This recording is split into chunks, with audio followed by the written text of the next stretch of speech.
You take your blood pressure pill every morning. Your reading says 132/84. Your doctor says you're doing fine, but something feels off. You're tired more than you used to be. Your head feels pressure. Sometimes you worry about your heart. And when you mention it to your doctor, they look at your numbers and say, everything's controlled. But you're left wondering, if everything's controlled, why don't I feel normal? I'm Dr. Michael Kent, and today I'm going to explain the gap between what your blood pressure monitor says and what's actually happening inside your arteries. Because here's what nobody tells you. Your blood pressure reading is just a number. It tells you the pressure in that moment, but it doesn't tell you why that pressure was high in the first place. It doesn't tell you what's broken in your body that created the problem. And most importantly, it doesn't tell you whether taking a pill to lower the number is actually fixing what's broken or just covering it up. By the end of this video, you'll understand exactly what's happening inside your body at the system level that made your blood pressure go up, why that process continues even when medication controls the number, and what the difference is between managing a symptom and fixing a cause. Here's the confusion most people face. Your doctor measures your blood pressure. Let's say it's 145/92. That's high. Doctor prescribes a pill. You take it faithfully. Next visit, your pressure is 130/82. Doctor says, good job, keep taking the pill. But you walk out of that appointment with a question you might not even know how to ask. The question is this: did the pill fix what was broken, or did it just change the number? Because if something in my body was malfunctioning enough to create high blood pressure, and now I'm taking a pill that lowers the number, did the malfunction get fixed, or is it still there? This is the gap nobody explains clearly, and it's not your fault you're confused. The way medicine talks about blood pressure makes it sound like the number is the problem. Lower the number, problem solved. But that's not actually how your body works. The number is a measurement of a problem. It's not the problem itself. Think of it this way. Imagine your car engine is overheating. The temperature gauge shows red. You could disconnect the gauge so it shows normal. The number would look fine, but the engine would still be overheating. That's the difference between managing a measurement and fixing what's broken. So let's talk about what blood pressure actually is. When your heart pumps, it pushes blood through your arteries. That pushing creates pressure against the arterial walls. That's blood pressure. Your monitor measures that pressure in 2 moments. Systolic, the top number, is the pressure when your heart contracts and pushes. Diastolic, the bottom number, is the pressure when your heart relaxes between beats. Now, here's what most people don't understand. That pressure number can be high for different reasons. Your blood volume could be too high, meaning too much fluid in your system. Your blood vessels could be constricted, meaning they're squeezed too tight. Your arterial walls could be stiff, meaning they can't flex properly when blood pumps through, or some combination of all three. The number 145/92 doesn't tell you which of these is your problem. It just tells you the pressure is elevated. Now, when you take blood pressure medication, different pills work in different ways. Some pills make your kidneys dump more fluid, reducing blood volume. Some pills force your blood vessels to relax, reducing constriction. Some pills slow your heart rate, so it pumps with less force. The medication changes the number. But here's the question. Did it fix why your blood volume was too high in the first place? Did it fix why your vessels were constricted? Did it fix why your arterial walls are stiff? Or did it just force a change that makes the number look better? This is where your confusion makes complete sense. You're taking a pill, the number looks better, but you don't feel like the problem is solved. You still worry. You wonder if damage is still happening, even though the number is controlled. And you're wondering this because somewhere inside, you know that lowering a number isn't the same as healing your body. You're right to wonder this. Research published in the Journal of the American College of Cardiology looked at exactly this question. They measured something called endothelial function in people taking blood pressure medication. The endothelium is the lining of your blood vessels. When it's healthy, your vessels work properly. When it's damaged, vessels don't function right. Even if medication controls the pressure number, what they found was that many people on blood pressure medication had controlled numbers, but still had damaged, dysfunctional vessel linings. The medication was managing the pressure but not healing the vessels. So your instinct that something's still wrong, even though your numbers look good. That instinct is accurate. The medication is doing its job of controlling pressure, but the underlying reason your pressure went up in the first place that might still be there, still progressing. So let's start explaining what actually breaks in your body to cause high blood pressure. The first mechanism involves your kidneys. Your kidneys are supposed to regulate how much sodium and water stays in your body versus how much gets excreted in urine. When this system works correctly, your blood volume stays stable. Your pressure stays normal, but something causes the system to malfunction. Your kidneys start holding on to sodium even when they should be getting rid of it. More sodium means more water retention. More water means higher blood volume. Higher blood volume means higher pressure. Now, here's what nobody explains clearly. Why did your kidneys start malfunctioning? What made them hold on to sodium when they're not supposed to?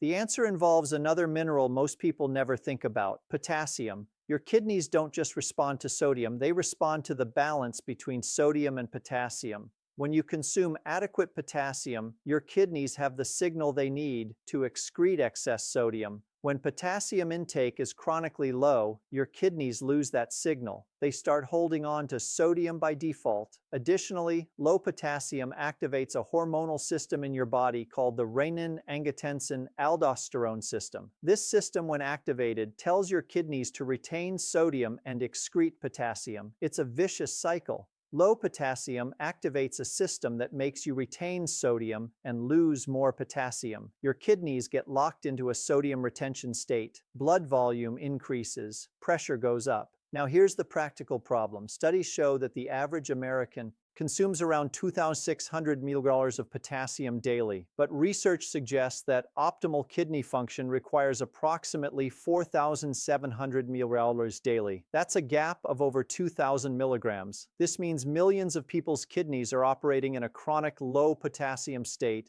unable to excrete sodium properly, constantly activating hormones that raise blood pressure. Now, you might be thinking, okay, so I need more potassium, but here's why this is confusing. Your doctor told you to reduce sodium. You did. You're eating maybe 2,500 milligrams of sodium daily. You're being careful, but your blood pressure is still elevated. Why? Because the problem isn't just how much sodium you're eating. The problem is that your kidneys can't excrete sodium normally because of inadequate potassium. You're restricting sodium, but your kidneys are recycling every bit of it because they don't have the potassium signal they need to let it go. This explains why some people reduce sodium religiously and see minimal blood pressure improvement. Their kidneys are locked, and the lock isn't sodium, it's potassium deficiency. Now, when you take a diuretic medication, it forces your kidneys to excrete sodium. The blood volume drops, the pressure drops. Problem solved, right? Not exactly. The medication is forcing an outcome, but the underlying potassium deficiency remains. The hormonal dysregulation remains. Your kidneys are still malfunctioning. They're just being overridden by medication. Now let's talk about the second mechanism. Your blood vessels are supposed to be able to relax and constrict as needed. When you're resting, they should be relatively relaxed. When you're active, they adjust. This happens automatically through a molecule your vessel lining produces called nitric oxide. When your blood vessel lining is healthy, it produces nitric oxide continuously. This nitric oxide diffuses into the muscular layer of your vessel wall and tells those muscles to relax. Your vessels stay open.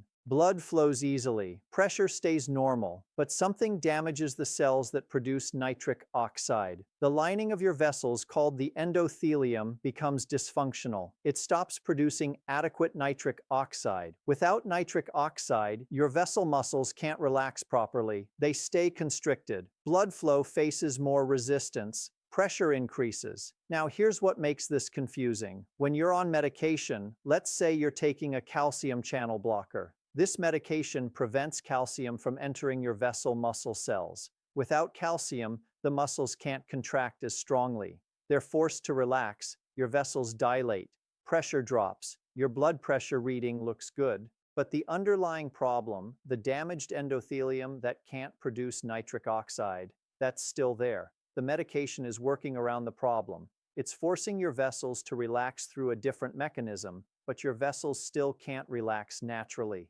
on their own because the nitric oxide production system is broken. So, what damages the endothelium in the first place? This is where it gets clearer. Research has identified several factors. Chronic elevated blood sugar, even at pre-diabetic levels that doctors might call normal, damages endothelial cells. Oxidative stress, meaning an excess of damaging molecules called free radicals, destroys the enzyme that makes nitric oxide. Inadequate intake of certain nutrients means the nitric oxide production pathway can't function even if the cells are trying. Chronic low-grade inflammation keeps the endothelium in a dysfunctional state. Now here's what makes this mechanism particularly problematic. The damage is self-perpetuating. When your endothelium can't produce nitric oxide, your blood pressure goes up. Higher pressure creates more mechanical stress on the vessel lining. More stress causes more damage. More damage means less nitric oxide. Less nitric oxide means higher pressure.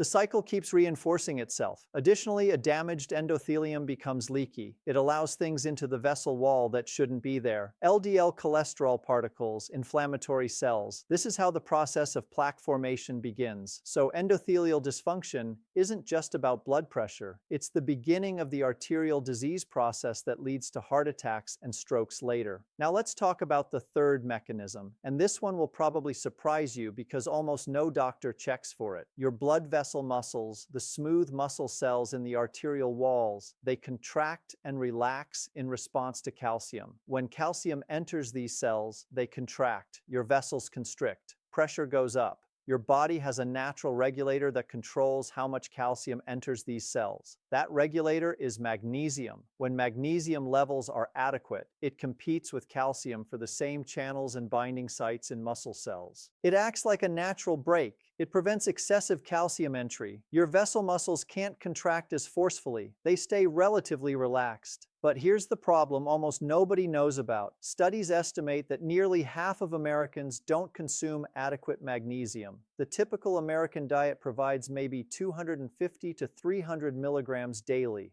Optimal vascular function appears to require 400 to 500 milligrams. Why is intake so low? Because magnesium comes primarily from foods most people barely eat. Dark leafy greens, nuts and seeds, whole grains, legumes. Most people's diets are dominated by processed foods, refined grains, and animal products that provide minimal magnesium. The result is a chronic magnesium deficit. Your vascular, smooth muscle cells are operating without their natural calcium regulator. Calcium enters freely. The cells contract excessively. Your vessels stay constricted. Blood pressure stays elevated. So now you can see the complete picture of what's broken. Your kidneys can't excrete sodium properly because of inadequate potassium intake, activating hormones that lock them in retention mode. Your blood vessel lining can't produce nitric oxide properly because of damage from oxidative stress, inflammation, and nutrient deficiencies. Your blood vessel muscles contract excessively because of inadequate magnesium, allowing too much calcium activity. These three mechanisms interact. The kidney problem increases blood volume, which increases pressure, which damages the vessel lining more. The vessel lining damage reduces nitric oxide, which means vessels can't relax, which increases pressure further. The magnesium deficiency allows excessive constriction, which increases pressure and damages the vessel lining even more. They feed into each other, creating a downward spiral. Now, when you take blood pressure medication, it interrupts this spiral at one or more points. A diuretic forces sodium excretion despite the kidney dysfunction, a calcium channel. Blocker prevents vessel muscle contraction despite the magnesium deficiency. An ACE inhibitor blocks part of the hormonal cascade despite the underlying potassium problem. The medications manage the outcome. Your blood pressure number improves, but the three underlying mechanisms remain broken. This is why the medication has to be taken continuously. This is why you feel like something's still not right. Even though your numbers look good, your instinct is correct. The mechanisms are still dysfunctional, but there's something even deeper happening that your blood pressure reading doesn't capture. Over time, the combination of elevated pressure, endothelial damage, magnesium deficiency, and chronic inflammation causes your arterial walls themselves to change structurally. Calcium starts depositing in the walls, not just affecting muscle contraction, but actually accumulating in the arterial structure itself. Your arteries begin a process called calcification. They're literally becoming stiffer, less flexible, more like bone. When arteries are healthy and flexible, they expand slightly when your heart pumps blood into them. They absorb some of the pressure force, then they recoil, helping push blood forward. This keeps both systolic and diastolic pressure moderate. But when arteries become stiff from calcification, they can't expand. All the force from your heart's contraction slams directly against rigid vessel walls. Your systolic pressure spikes higher. Then when your heart relaxes, stiff arteries can't recoil properly. They can't maintain forward pressure. Your diastolic pressure drops. You develop what's called increased pulse pressure, a large gap between your top and bottom numbers. This pulse pressure, this gap between systolic and diastolic, predicts heart attack and stroke risk better than the individual numbers themselves, but almost no doctor talks about it. They focus on getting your systolic under 130. They don't